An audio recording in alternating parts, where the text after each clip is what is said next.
right. Good evening, everyone, and thank you so much for joining us. I am Kimberly M. Starks, accredited public relations practitioner and principal consultant of the specialist communications firm Blue Scorpion Reputation Management. This evening, we have Darnell Parks, who is the founder of Hear Me Out. Darnell, welcome to our program this evening. Yeah, thank you. I appreciate the invitation to be invited here. So I'm glad to be here, most definitely. Now, as a part of what you were saying earlier, the barriers of communication for those who are hearing impaired, help us to understand what type of barriers you or anyone else has experienced personally. So one of the first things I would start off with is there are a lot of myths and stigmas associated with having hearing loss, and a lot of that stems from the 80s, the 70s, the 60s, whatever it may be.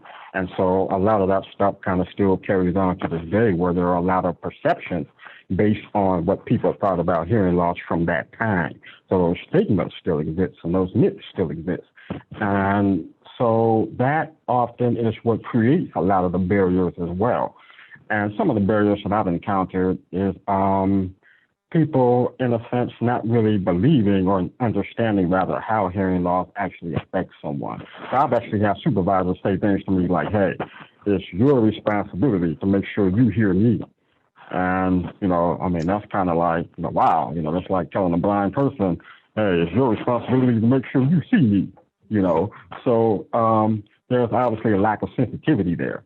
And that's one of the things that I wanted to work with organizations on, because you have a lot of things that happen where people have a misunderstanding about hearing loss. And that is what leads to issues, whether it be discrimination or whether it be harassment or embarrassment or different things like that. I'll tell you a quick story. I once had a job, and I was a cleaning person.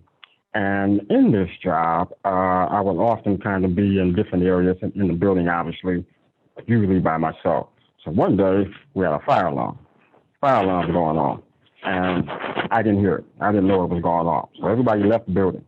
My supervisor and co-workers, everyone obviously knew I had hearing loss, but nobody notified me or, came to get me or any of those type of things like that, Luckily, it was just a fire drill. But if it was something that was a serious danger, I would have just been left in the building.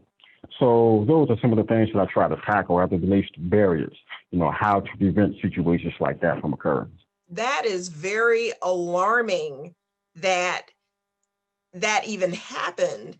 So you serve a very vital purpose, and I hate that you've had those type of experiences, but you serve a vital purpose in being able to teach corporations and companies and show them what's needed in order to have a well-rounded organization in addressing all needs and everyone.